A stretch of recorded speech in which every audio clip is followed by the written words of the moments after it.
I adopted Daisy a little over 4 years ago while I was in the worst depression of my life. Immediately after bringing her home, it felt like that warm little ball of fuzz and puppy teeth was working to fill that gaping hole left in my life after the death of my brother. I can say with confidence that she's saved my life twice now. She's a healthy 134-pound St. Bernard with no concept of personal space, and I love her to death. She knows a handful of tricks, but she's stubborn and rarely cooperates. In many ways, she's a completely mundane dog, content to act as my personal weighted blanket at any and all opportunities. The only thing out of the ordinary about Daisy is that I have never in my life seen her eat anything. That is, until recently. Especially as a puppy, this behavior was extremely concerning to me. I tried hand feeding her, mixing her food with warm water. Hell, I even tried bottle feeding her. She wouldn't eat any of it. 4 days after I first adopted her, I was about to call the vet to schedule an appointment when I noticed something. The bowl I left out for her was empty. The small aluminum dish that was packed with a pale brown mountain of dried dog food the night before had entirely vanished, save for a few loose crumbs left at the bottom. Relieved, I filled the bowl, thinking that maybe Daisy was just shy, or adjusting to her new home, or something like that.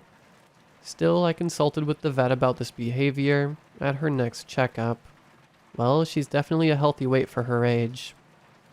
The vet said nonchalantly as she hoisted Daisy off the scale. It's not unheard of for dogs to do this sort of thing, especially as puppies, she continued. Just be sure to keep an eye out for any weight loss, lethargy, or vomiting, she warned. If you do, give me a call immediately, she said, crouching down to pet Daisy on the head, which she returned with an inelegant kiss on the cheek. So, thinking nothing of it, we left. Months turned to years and Daisy remained the picture of canine health, save for a brief case of kennel cough a few weeks after her second birthday. Each night I would fill her bowl, and each morning it would be picked clean, yet I would never actually see her eating. I found myself on occasion checking the bowl late into the night. Over the years I've narrowed it down to around 1:45 a.m. being the time the bowl goes from full to empty. Even still, she's never eaten anything around me. No treats, not kibble. Even when I offer her some steak or chicken, she turns her head to the side or smacks it out of my hand before walking away as if I've offended her. That all changed last week.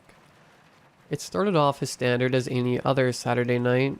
I was on the couch binge watching whatever a series I can't recall. Daisy sleeping soundly on top of me. With a start, she leaped off my chest and onto the floor, darting out of the room. Immediately I got up. Daisy never acts like this. Fumbling through the dark of the house, feeling out for a light switch, I heard it. A low growl coming from the far side of the room. That was when I heard a sharp yelp and the weighty thump of fur hitting the hardwood floor. I didn't even think. I charged into the darkness after Daisy.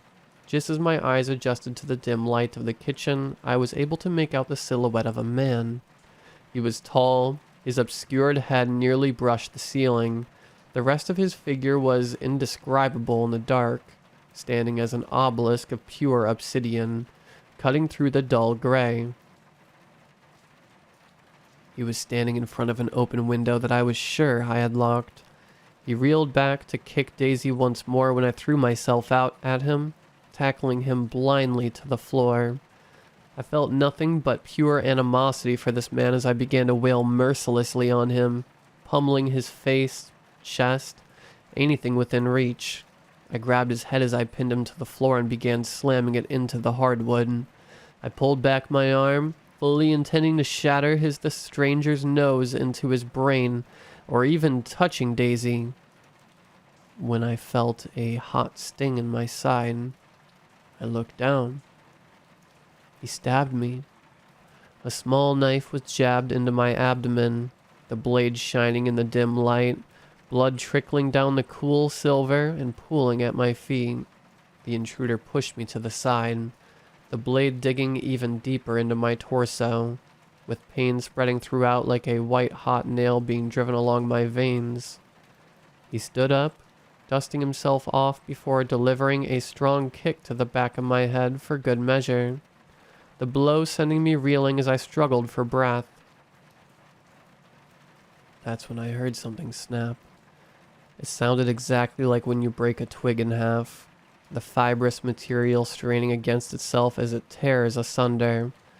Alarmingly, the sound was coming from Daisy's direction, who had yet to move from the corner she had been kicked into. As she stood upright, I heard it again, as well as a meaty thump that sounded almost like wet laundry falling on concrete. What rose from Daisy's spot on the floor could scarcely be called a dog. I don't know if it was the kick to the head, the blood loss, or a combination of the two, but what I saw that day was not of this world. Massive, even larger than Daisy, and with mandibles dripping with shred flesh that bisected her face. Her coat slumped off, revealing reptilian scales that glistened with moisture. Before I could even blink, a mass of writhing tentacles burst forward from between the mandibles, grabbing the intruder by the ankles and torso, causing him to slam into the ground before being pulled towards Daisy's maw. I'm sure you can imagine what happened next. Between the gurgling screams and the blood and viscera being thrown across the room, I'm glad I lost consciousness around this point. When I woke up several hours later, I was in the hospital with Daisy sleeping comfortably at my side, barely fitting into the cramped bed. Apparently, a neighbor heard the commotion and called the police to investigate. When they got inside, they found me lying in a pool of my own blood, Daisy by my side, thankfully unharmed. They found no trace of a break-in, so they bought my made-up story about tripping and falling into a knife with concerning ease. As I'm writing this week later, my side still hurts and Daisy is just as lovely as ever. She's laying on my legs as I write this right now, in fact. I still think back to that night, but strangely I'm not as wary of her as one might think. She's still my dog and I love her, even if she does turn out to be some crazy tentacle monster. Well, either way, I think I know what she eats now. Only one question still haunts my mind. Who or what has she been eating up until then?